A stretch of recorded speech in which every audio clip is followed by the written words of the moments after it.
Good morning students.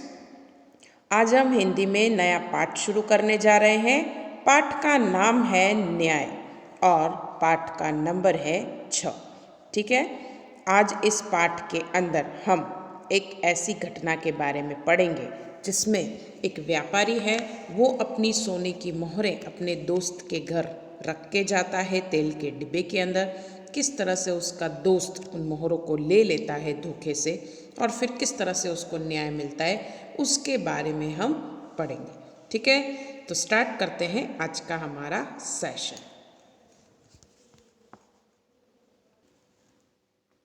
तो सबसे पहले हम पाठ को पढ़ेंगे।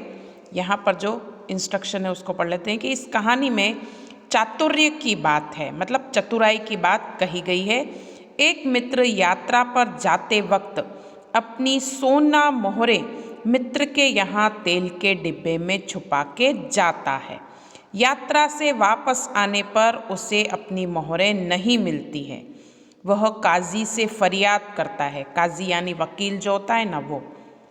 अंत में हसन नाम का एक लड़का अपनी चतुराई से सच्चा न्याय करके अली ख्वाजा को मोहरें वापस दिलवाता है। ठीक है, यह रोचक कहानी न्याय और बुद्धिमत्ता की एक झलक देती है।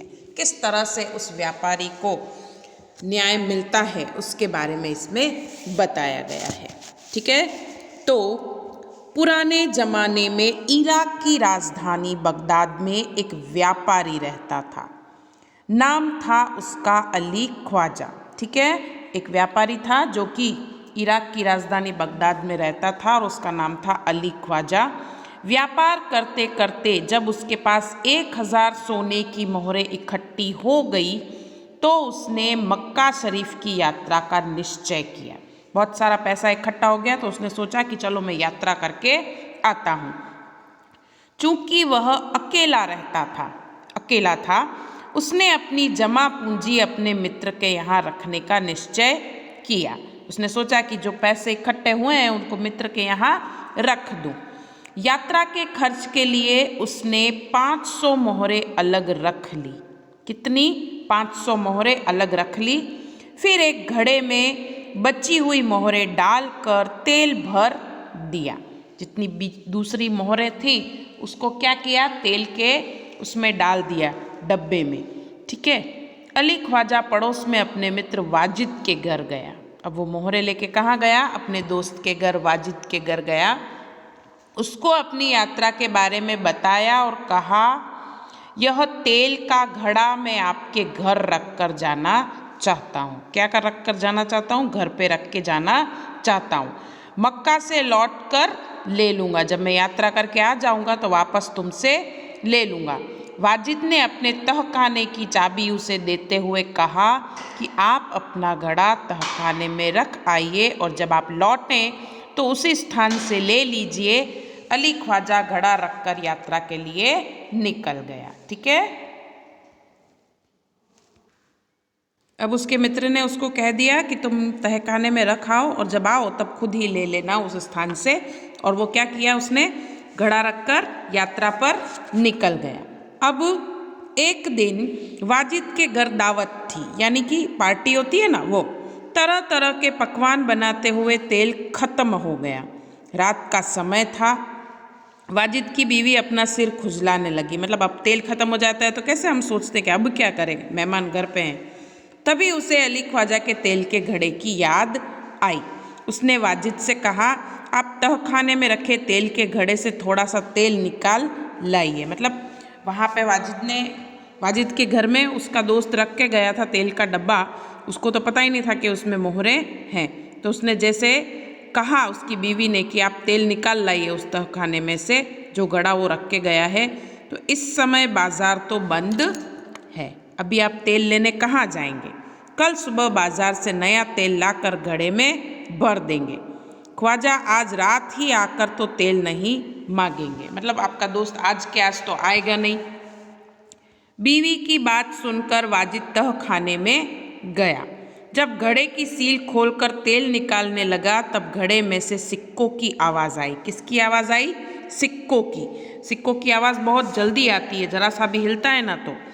उसे लगा कि घड़े में तेल के नीचे कुछ है, इसलिए उसने दूसरे बर्तन, ठीक है, नेक्स्ट पेज पे है, नेक्स्ट पैराग्राफ। दूसरे बर्तन में सारा तेल निकाल लिया। उसको आवाज आई कि कुछ तो है इसमें। उसने देखा कि घड़े में तो 500 सोने की मोहरें थी। कितनी? 500। उसने उन मोहरों को अपनी तिजोरी में छिपाकर रख दिया और तेल लाकर बीवी को दे दिया। अगले दिन उसने बाजार से नया तेल लेकर घड़े में भर दिया। उसे वैसे ही सील बंद कर दिया जैसे कि ख्वाजा अली ने किया था। उसका दोस्त जैसे रख के गया था ना, वैसा का वैसा डब्बा उसने वापस रख दिया। कुछ दिनों के बाद ख्वाजा मक्का की यात्रा से वापस आया। घर में अपना सामान रखकर वह सीधा वाजिद के घर गया और अपनी यात्रा की सारी बातें बताई। जब भी कोई बाहर से आता है तो फिर वो पूरी बातें करता है ना कि ये मैंने किया, वो बातें उसने बताई। फिर तेल का घड़ा लेकर वह घर आ गया। जब उसने घड़े का तेल निकाल कर देखा तो उसके पैरों तले जमीन खिसक गई। वह सिर पकड़कर बैठ गया क्योंकि घड़े में एक भी सोने की मोहर नहीं थी। वह सोचने लगा अब क्या किया जाए। ठीक है, वो सोचने लगा कि अभी ये मोहरें तो कहाँ चली गई। उसके दोस्त को तो उसने बताया भी नहीं था कि इसमें सोने की मोहरें हैं और उसका दोस्त भी नहीं बता रहा है कि उसने ले ली है। वह उल्टे पांव वाजिद के घर गया और अपनी मोहरें मांगने लगा। वाजिद ने कहा कि सील बंद तेल का घड़ा आपको उसी स्थान से मिला जहां आप रख कर गए थे। मैंने तो उसे हाथ भी नहीं लगाया। मैं कैसे मान लूं कि उसमें सोने की मोहरें थी। दोनों मित्रों में कहा सुनी हो गई। दोनों में झगड़ा हो गया कि मैं कैसे मान लूं कि उसमें सोने की मोहरें थी। दोनों का झगड़ा सुनकर आसपास के लोग इकट्ठे हो गए। उन्होंने जब झगड़े का बढ़ते हुए देखा तो ख्वाजा से कहा कि आप काजी की अदालत में जाइए, वही आपके झगड़े को मिटा सकता है। वहाँ पर झगड़ा बढ़ रहा था तो किसी ने कहा कि अब आप काजी के पास जाओ, वही इस झगड़े को सुलझा सकता है। ख्वाजा ने काजी की अदालत में अपनी बात रखी, परंतु पक्के सबूतों के अभाव में उसे वहाँ से निराश लौटना पड़ा। उसके पास कोई सबूत नहीं था क्योंकि वो अपने दोस्त को बता के नहीं गया था और ये जो दोस्त था वो भी बता नहीं रहा था कि उसने ली है। तब उसने बगदाद के खलीफा के यहाँ अपील की और न्याय मांगा। खलीफा ने उसकी अपील स्वीकार कर ली। क्या कर ली? स्वीकार कर ली। खलीफा ने सारे मामले पर विचार करने के लिए कुछ समय मांगा। वो जो खलीफा थे उन्होंने थोड़ा सा समय मांगा कि मुझे थोड़ा सा समय दो। ठीक है, फिर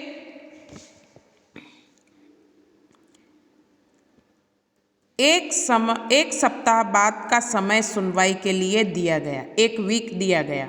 ख्वाजा और वाजिद का किस्सा अब प्रख्यात हो गया था। कोई भी इंसिडेंट होता है ना तो खबर जो है वो बहुत जल्दी से हर जगह फैलती है। ठीक है, वही चीज़ हुई। खलीफा एक दिन अपना भेष बदलकर शहर में घूम रहे थे।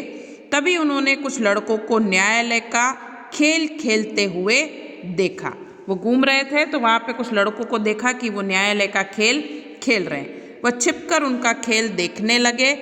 उन्हें लगा कि जो लड़का न्यायाधीश बना है बड़ा समझदार है। वह जिस तरह न्याय कर रहा है बिल्कुल ठीक है। उन्होंने जो खेल देख रहे थे ना उसमें एक लड़का न्यायाधीश बना था, उसको देखकर उनको लग रहा था कि ये एकदम सही से न्याय कर रहा है। इसीलिए उन्होंने उस लड़के को अपने पास बुलाया और नाम पूछा। लड़के ने कहा मेरा नाम हसन है। क्या है? हसन। खलीफा ने कहा मैंने तुम्हारा खेल देखा, तुम बहुत समझदार हो, कल हमारे दरबार में आना। उसको इनवाइट किया कि तुम अब मेरे दरबार में आना, तुम्हारा खेल देखा मैंने, बहुत ही समझदार हो तुम। अगले दिन खलीफा के दरबार में अली ख्वाजा, वाजिद और हसन उपस्थित हुए। खलीफा ने हसन से कहा कि तुम इन दोनों के झगड़े का किस्सा सुनो और बताओ कि इनमें से कौन सच बोल रहा है। हसन ने दोनों की बातें ध्यान से सुनी। वो जो लड़का था, न्यायाधीश बना था खेल में, वो ध्यान से उनकी बातें सुनता है। फिर उसने 2 तेलियों को बुलवाया। कितने? 2 तेलियों को। थोड़ी देर में 2 तेली आ गए। हसन ने उनसे कहा, आप इस घड़े के तेल की जांच कीजिए और बताइए इस घड़े में तेल कितना पुराना है। ठीक है। दोनों तेलियों ने बारी बारी से तेल को देखा, सूंघा और चखा, फिर अपना निर्णय दिया। उन तेलियों ने क्या किया? तेल को चखा, सूंघा और देखा।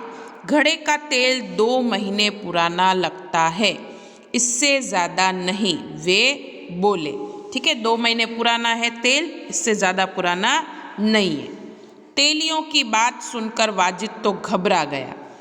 जो चुराया था ना जिसने मोहरें, वो घबरा गया।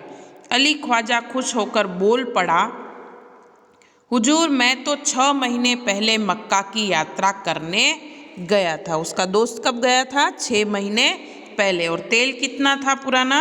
2 महीने पहले का। तभी मैंने तेल खरीदा था।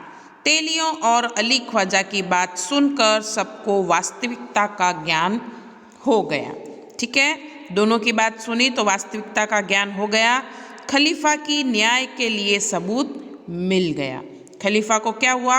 सबूत मिल गया कि तेल 2 महीने पुराना ही है, और जो ये अली ख्वाजा था वो कितने टाइम पहले गया था? 6 महीने पहले। तो इससे पता चल जाता है कि उसने तेल बदला है और सोने की अशरफियाँ भी ली है। खलीफा ने हसन को धन्यवाद दिया और वाजिद से कहा कि आपने अली ख्वाजा के घड़े से तेल और मोहरें निकाली है।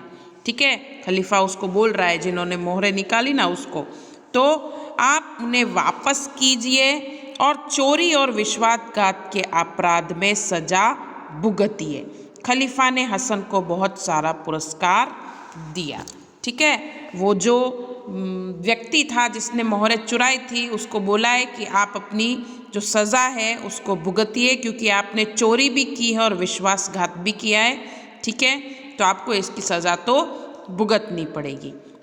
और जो खलीफा है उसने हसन को बहुत सारा धन्यवाद दिया और पुरस्कार भी दिया।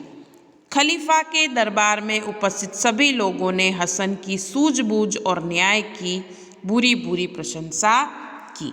हसन जो है उसने अपने दिमाग का इस्तेमाल करके इन दोनों के जो भी प्रॉब्लम थी उसको सॉल्व किया और न्याय दिलवाया अली ख्वाजा को।